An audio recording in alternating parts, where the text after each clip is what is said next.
Chapter 10. Ghislaine walked up the rickety stairs to the attic. His level of dread and foreboding increased with every step as he approached the room reserved for the special patrons of his private club. The room had a dark history, and the occupants often had to pay a high price to have their messes cleaned up after they left. Telltale stains would be removed from carpets, or the carpeting itself would be replaced. The source of the stains would either be handsomely paid off or deposited from some dark bank into the icy green waters of the Isar River. Green, Ghislaine often thought, for the color of the money that would be paid on each occasion that a pre-dawn visit ended with the quiet splash of a rolled-up carpet, weighted down with the remains of an unfortunate who would never be missed. But the man who would soon come to the room was different from any that had come before. The usual patrons of the room were powerful men, wealthy heads of multinational corporations, or high political officials, controlling men with a need to be completely out of control, if only for a night, an hour, a moment. And for the right price, they were guaranteed their men, women, children, animals, with no rules, no laws, no judgments, either moral or legal, to hinder their enjoyment of the experience. But the man who would soon come to the room had no such need to be out of control. A man who balanced on the thinnest of edges between control and chaos and never ever toppled one way or the other. Just over 2 weeks earlier it had begun. It had been almost noon, the middle of the night, to the sex club proprietor. Ghislaine was asleep in the master suite of his expensive, heavily secured home outside Munich. The children were in school, his wife somewhere downstairs, puttering around. Sadly, to this day, he had no clear idea why he awoke, certain that something was very wrong. He sat bolt upright in his bed and looked around. His wife, Frida, was standing by the foot of the bed, staring at him with a strange expression. Friede, was ist los? Something German.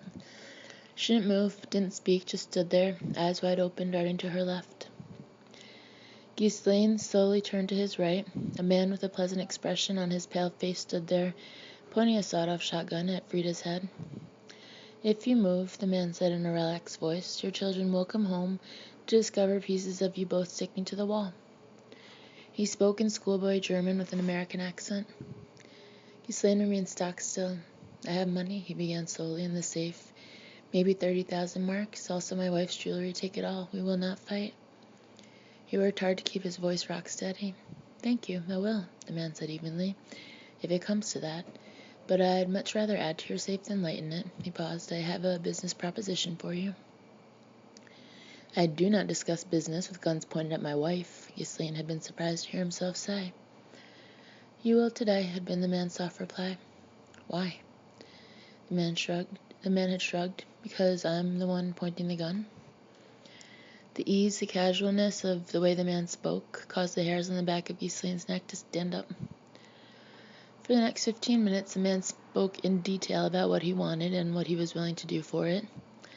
At some point, the man, sensing that Ghislaine's fear had been replaced by intrigue, lowered the shotgun.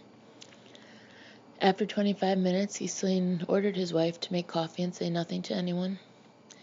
After 45 minutes, the bargain had been struck. The man wanted a full set of identity papers of the highest quality, the kind that would withstand the closest visual scrutiny. He wanted 3 men located, not picked up, not killed, which would have been cheaper, just found. Most of all, he wanted a place where, as he put it, "I can conduct my business" with the men he was seeking. And he offered the most extraordinary thing in return, payment of a kind that the very audacity of the offer made it almost irresistible. Ghislaine had made the deal instantly. In fact, he'd had no choice, for he knew that the pleasant-faced man would kill both him and his wife without a thought if he was refused. Besides, Ghislaine had thought at the time, once the man was out of the house, he could always be given over to the police, or others of Ghislaine's acquaintance. But deep down he felt that the man was no lunatic or boastful hood trying to impress.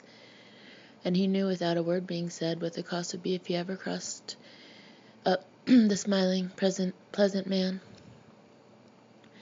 As for the man's method of introducing himself, well, that one simple act of getting past 3 armed security guards and through an elaborate alarm system all in a heavily patrolled gated community in the middle of the day was as eloquent a letter of introduction as Ghislaine could imagine.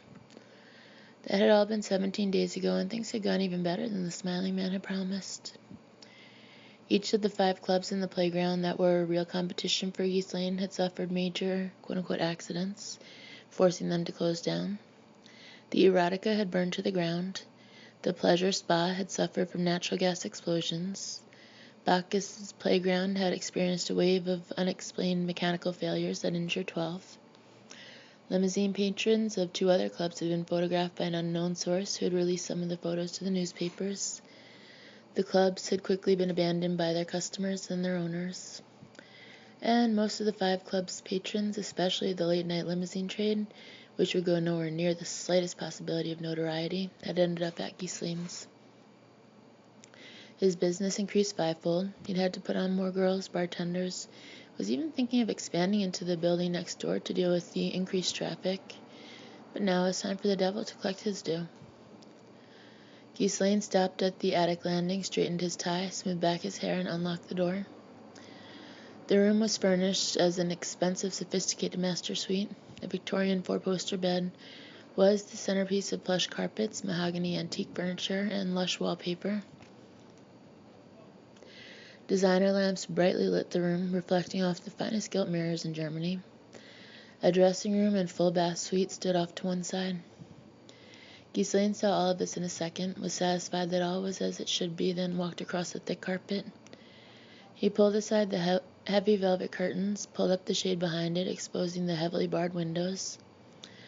Searching in his pocket, he came up with a large old-fashioned stick key, with which he unlocked the window, then the barred gate that protected the outside. Briefly, almost expectantly, he looked down into the alley below, but could see nothing. It didn't comfort him. He hurriedly closed the window, lowered the shade, and returned the heavy curtains to their original position. He left the light on, the door unlocked.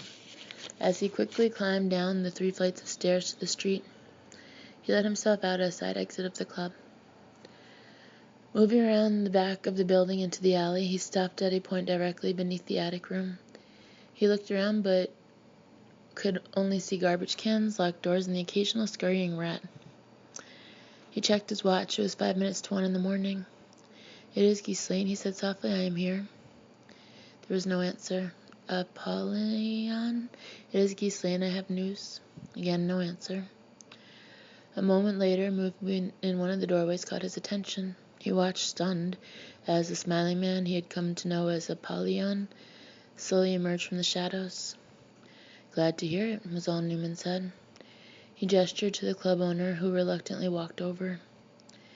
In the dim light of the alley, Ghislaine noticed that Newman had put on about 10 pounds in the 3 weeks he'd known him. His skin was darker, with a healthy tan replacing the pallor.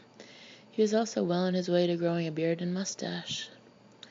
"The third man," Ghislaine began, handing over the pencil sketch of Tabbert. "A girl in the Reich district spotted him." Newman looked at the sketch. "Good."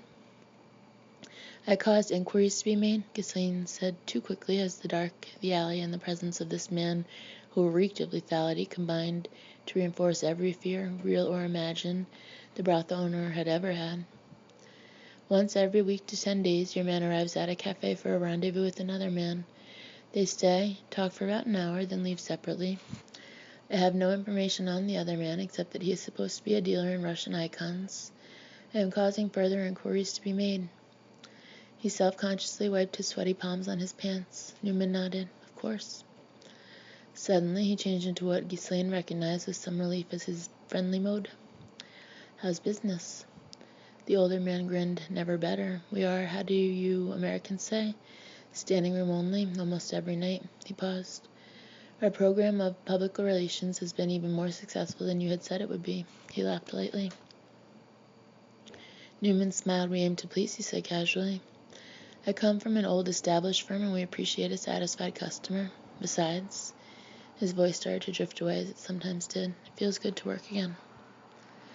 He looked off into the distance, as if completely caught up in a memory. Suddenly he realized that Ghislaine was staring at him. "Your wife and children," he said with a half smile. "How are they doing?" Not for a moment did Ghislaine feel soothed by the relaxed expression on the smiling face. The simple, polite question sent chills through him. "Fine," he said quickly, returning to the business at hand. "I also have good news of your papers." "Glad to hear it." Newman sensed the man's nerves. "If there's no problem, you've got nothing to worry about." "Relax." Ghislaine took a small piece of paper out of his pocket. "As requested, your name will be Charon Apollyon, a naturalized Greek-American citizen from New York City." He paused. "Are you sure you wish to use such a unique name? It could cause unwanted attention." "Just the opposite," Newman said as he read over Ghislaine's shoulder. "The more bizarre the name, the less attention the immigration people pay. You want to get stopped, use Joe Smith." Ghislaine shrugged. "As you say." He reached into his jacket and handed across the sealed envelope. "These are the credit cards, club membership cards, and other New York State and civic papers you requested." "The others?" Newman asked as he opened the envelope and sorted through it. "Driver's license and social security card in 2 days. The passport maybe then, maybe a day later." They both looked up as Ghislaine's cellular phone began to ring. He answered it quickly. "Yeah?" A long pause. "Ein Moment." He turned to Newman. "The first man he has arrived." Newman nodded, then walked toward the club. "Delay him." Ghislaine spoke hurriedly into the phone, then switched it off. "Everything is as you requested," he said, uneasily in Newman's direction. "Good." A long silence enveloped the alley. Finally, Newman walked back, smiling at Ghislaine. "I'll need the remaining ID in 2 days, no longer." "Of course. I'll call you with the place and time later this evening." Something was changing in the man. He seemed slightly upset, slightly tense, almost like an athlete in the moments before a championship match. "Shall I have him brought up?" Newman looked around the alley, checking out the club's exterior wall, the metal lacework fire escape. Finally, he nodded. "Fine." Ghislaine switched on his cellular. "Imagine the coincidence," he said as he dialed, "the first man you sought already being a member of my club." Newman walked over to the base of the fire escape, moving a garbage can over as he did. He estimated the distance from the top of the can to the base of the suspended ladder, then nodded to himself. Suddenly he seemed to remember that Ghislaine was still there. "From such coincidences," he said with a private smile, "the erotica's ashes blow away and your club thrives." Newman watched the nervous club owner hurry away, casting anxious looks over his shoulder. When he'd gone, Newman looked up the length of the fire escape, ending at the attic room's window. In his head, he did the calculations. 2 minutes for Beck to go through the formalities of making his selection for the evening. 5 minutes more for him to be escorted up the 3 flights of stairs. Another 3 minutes for the girl to arrive. Ghislaine had briefed Newman on the general's proclivities, and Newman himself had talked to 2 of the girls that had serviced Beck in the past. 4 more minutes for the charade to play itself out to the point that Newman wanted. 14 minutes in total. He looked at his watch. 1:03 a.m. He melted back into the doorway to continue his wait and his think. He knew that he was being incredibly stupid for pursuing this private agenda. It entailed massive risks, depleted his resources, which after the club hits now stood around 30,400 marks, parentheses about $23,000, most of which he would need for his eventual escape, close parentheses, and exposed him needlessly to the possibility of arrest or death. In the long run, it would accomplish nothing, not even serve a need for vengeance that he didn't feel anyway. But he'd known that he had to do it almost from the first moments of his freedom. Sitting quietly in the upper branches of the heavily leafed tree, he'd watched the search for him grow. First he dealt security men, then about an hour later, the better trained, highly disciplined military teams. Twice in the first 3 hours he heard them come to a stop just below his tree. The leaves were too thick for them to see him, or for him to see them, for that matter, but he had heard them, though he'd largely ignored their presence, feeling safe and secure in his hidden perch. He'd allowed his mind to wander, to analyze and muse over the various courses his life could take from that moment forward. He knew that eventually the searchers would move on and that he would be free. But free to do what? Initially, he thought of heading south into Austria, from there maybe Yugoslavia, a small chaotic Adriatic port, and a slow boat home to the States where he could disappear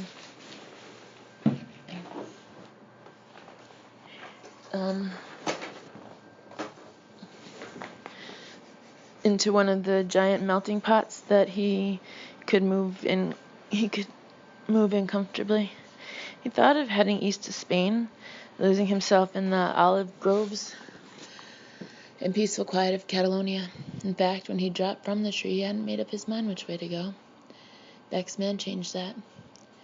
The implication of that one futile act, that pointless message sent by Beck, raised so many questions in Newman's mind that it instantly altered all of his planning and thoughts. And the message was unquestionably clear. If Newman could not be contained, he must be killed. But it didn't make sense. Agents had gone rogue before, many of them far more important than he was. Killing was always the last option, only after all other options had been tried and exhausted in an attempt to recover the missing man or woman. But Beck had gone to the stick first. Why? Newman posed no threat to any ongoing intelligence operations. Beck and the government knew that he could never be made to compromise any intelligent network still in place, and he bore them no serious animosities. Well, not enough to have him killed over. But Beck had tried anyway, and Beck never did anything without higher sanction, which begged the question, why? He remembered looking at the corpse of the victim Beck had set in his path and wondering, what was it that he possessed that made him such a threat? What was the reason behind his bizarre incarceration and now the death hunt? The thought had continued rattling around inside him as he left the grounds. He casually walked away from the Institute, hitchhiking a ride from a friendly Belgian trucker as far as Freising, about 40 kilometers north of Munich. The men had even loaned Newman 40 marks, about $30 American. He'd spent those first few days hiding in a drainage pipe just outside the city. At night, he would walk or hitch his way into the small farming town to get the lay of the land. But his mind never wandered far from the question that plagued him throughout his daylight hours of semi-sleep deep in the damp, cool mildew of the pipe. Why? But his third day he decided, knowing that it was the wrong thing to do, that he had to find the answer before he left. He quickly used up the 40 marks on food and basic clothing, so he put his search aside and concentrated on taking care of the most immediate business. If he was going to stay, he'd need more money and a more permanent, safer place to live. On nights 4 through 6, a series of late-night burglaries was reported in the Freising business district.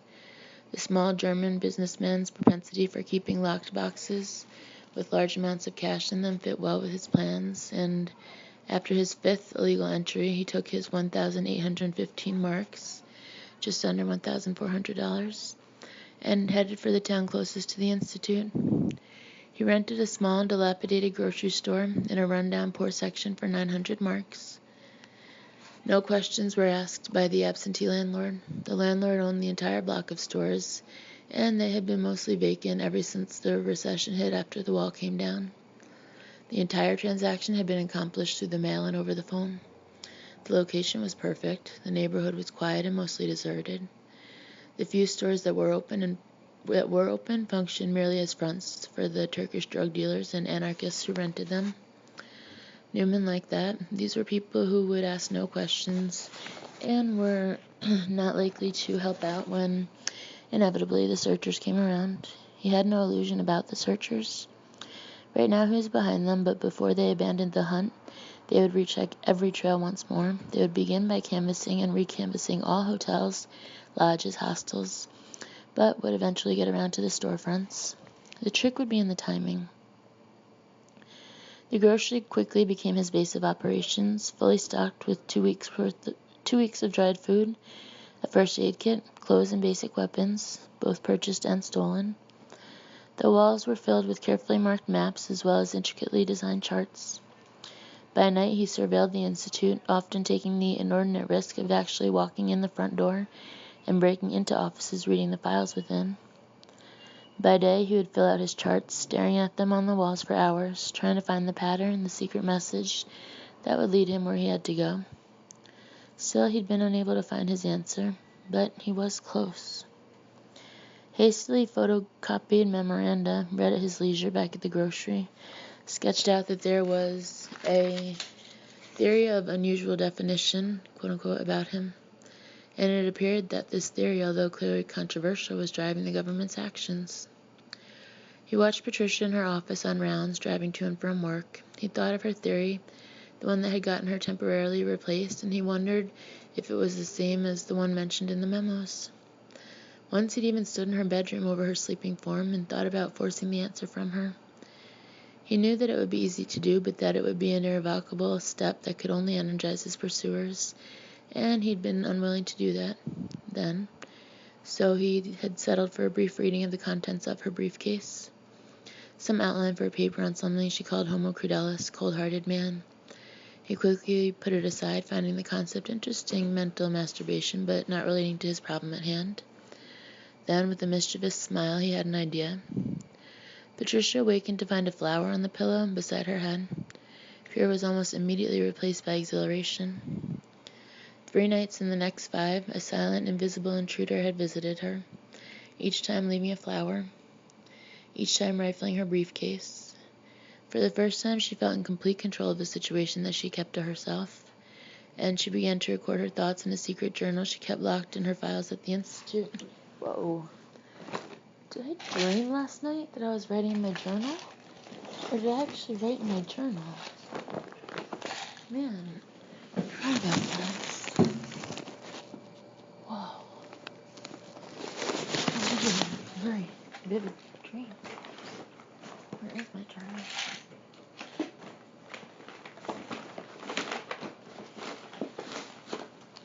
And then I was writing it, and then I threw it in my dream, and I don't think I really wrote in it, though. No. That's wild. Anyway. Distraction. And she began to record her thoughts in a secret journal she kept locked in her files at the Institute.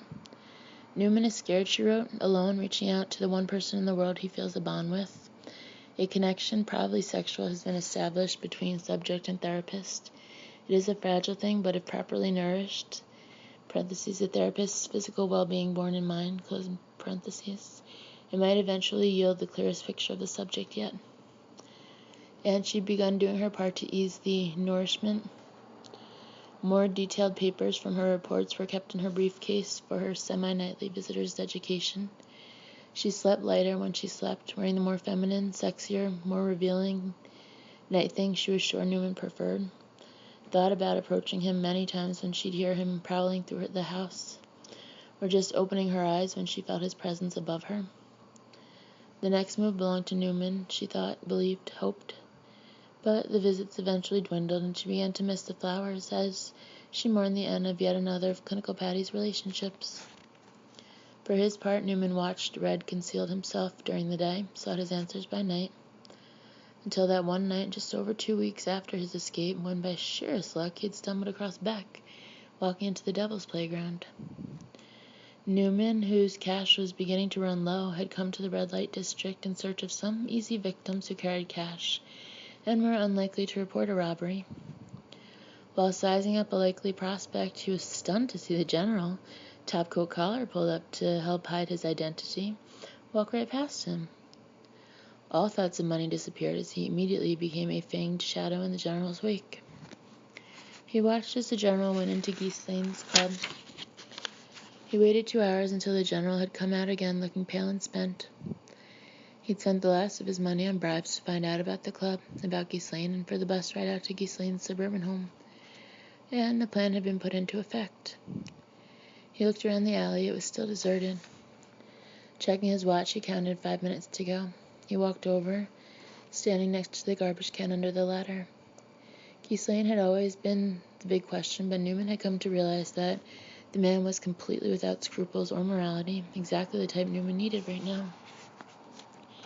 He knew that eventually the man would betray him. It was written across his face in bright green dollar signs.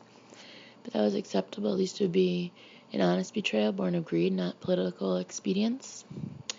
And even that betrayal would, in its way, contribute to Newman's overall plans. He smiled as he climbed on top of the can. It was 1:15. Time to begin. Beck liked the attic room, but he still felt uneasy about it. Never having been there before, he'd walked through every inch of it, assuring himself that there were no hidden cameras or microphones. Finally satisfied, he sat down in an antique rocker to wait for the girl. He was tired. Gosh, was he tired. He felt it in every sinew of his body and every fiber of his brain. He wasn't sleeping, had virtually stopped eating, was falling apart in most every way. But somehow he held at least the appearance of sanity together by sheer force of will. It hadn't been easy. Since Newman's escape, he had been tortured by waking nightmares of a demonic Newman stalking an unsuspecting world, striking randomly. Beck would always be one step behind him, always coming upon the dismembered, decomposing corpses as they exhaled their last breaths. And all of them would look into his soul with their dead eyes, silently accusing and damning him to hell eternal. So he had returned to Ghislaine's club. The girl's soft knock on the door caused him to flinch. He pulled himself together, straightened his jacket, and took a deep breath. Come in. She was young, not more than 20, her sweet open face, shiny blonde hair, firm full body beneath the conservative clothes, were all that he had asked for, and more. I'm sorry to have kept you waiting, she said sweetly as she walked over, extending her hand.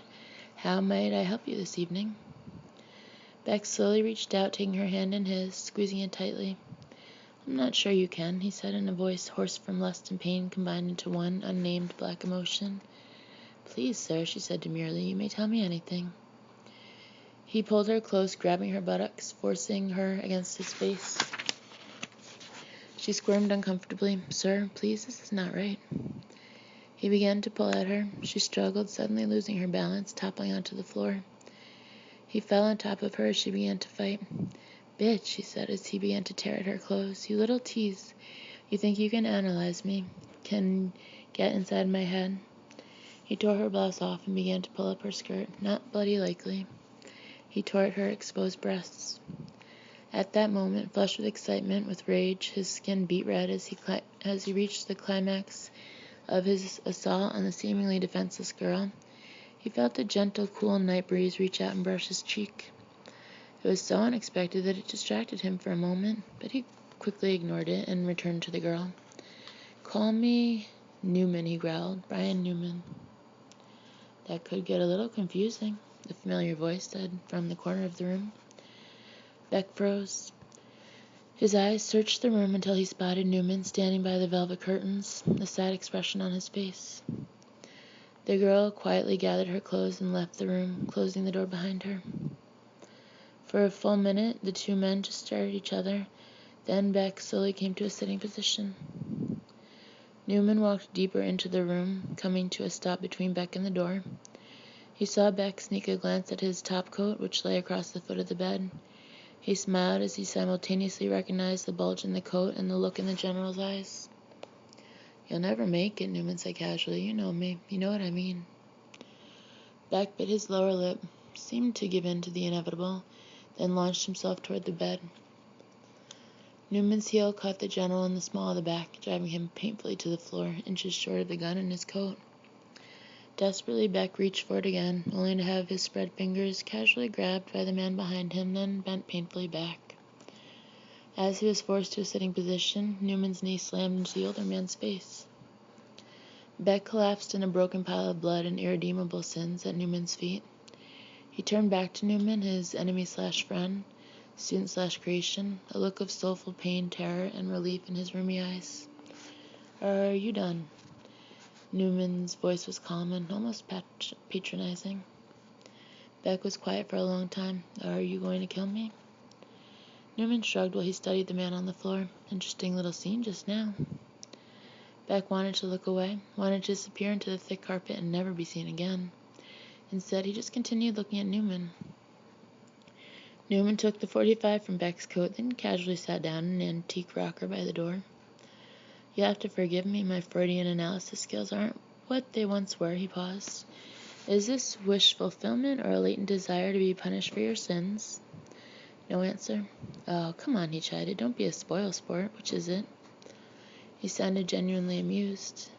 What do you want? Beck choked out. A great many things, I can assure you. Care to be more specific? After a long silence, which Newman was clearly not going to break, Beck shook his head. You'll never get away. But I already have, or didn't you notice? By the way, just for the record, what was his name? Who? Beck looked confused, and he suddenly understood. Oh, a pause. Leonard Pelican. He had a wife and 3 children. In case you'd like that for the record also, the general spit out.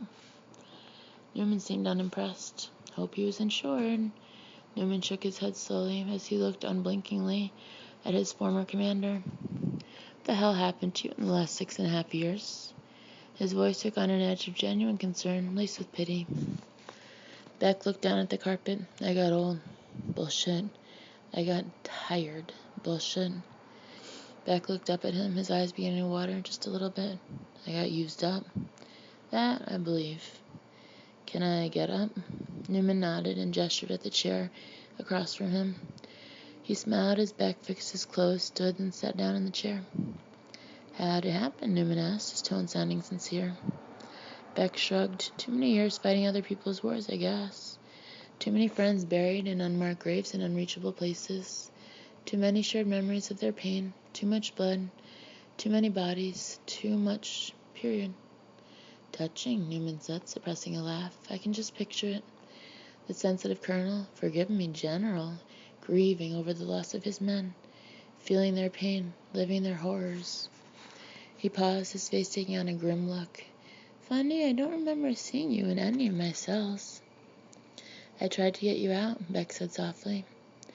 Newman ignored him. I looked for you, you know. When they began, what was it they call it? He thought for a moment.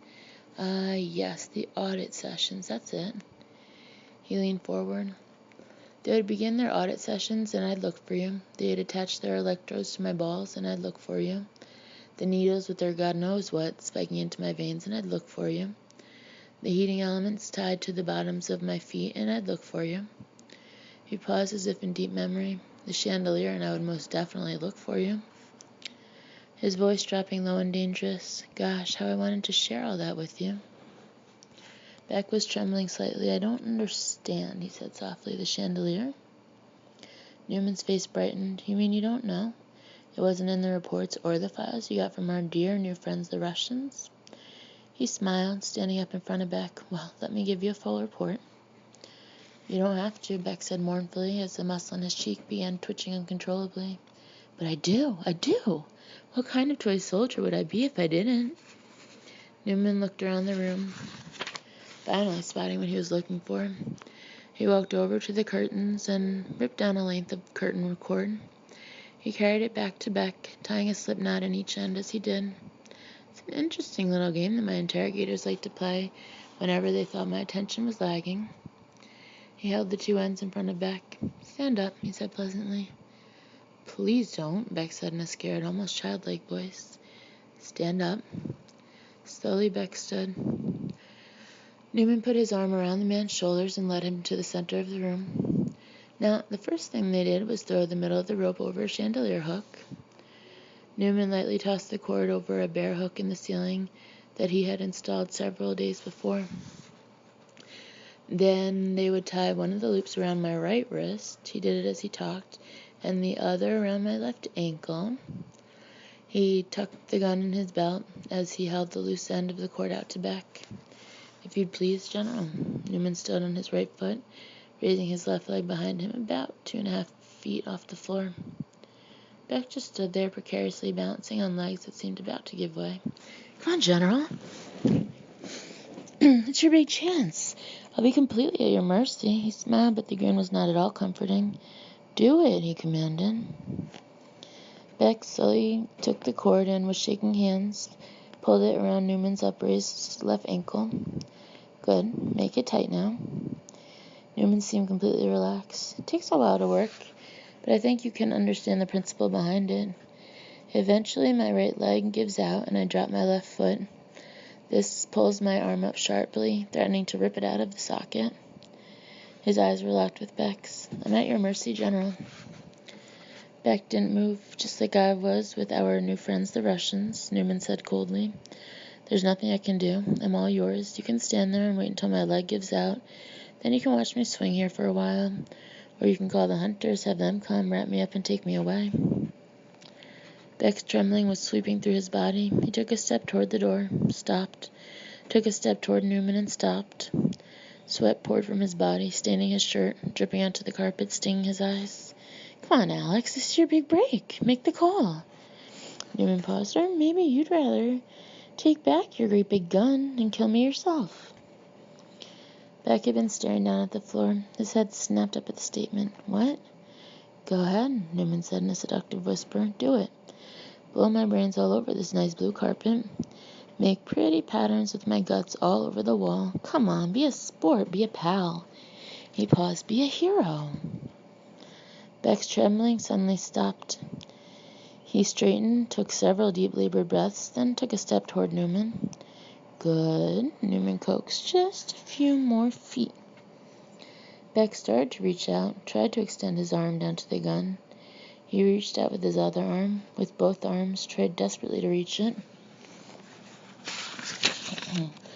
Sweat poured off his fingers. His mouth opened and closed spasmodically. His breath came in short gulps. His eyes glazed over. Newman shook his head as he watched the scene. It's okay, Alex, he said in a soothing tone. It's okay, old man. Beck's shoulders slumped. A moment later, he had removed the cord from around the younger man's ankle. Newman never took his eyes off the destroyed man in front of him. He slowly loosened the loop around his wrist. You know, Alex, after tonight, we'll never see each other again. I know. And there's something I want you to know before we go any further. Yeah? Beck looked as though he'd been awake for a century. Newman put his hand on Beck's shoulder. Yes, he paused. I'm not your fault. Both men were quiet for a long time. Finally, Beck broke the silence. Thank you, he said weakly. Newman smiled a friendly smile. Then he held out the cord to the general. Shall we begin? Beck looked at the cord, took it, and slowly put it around his wrist.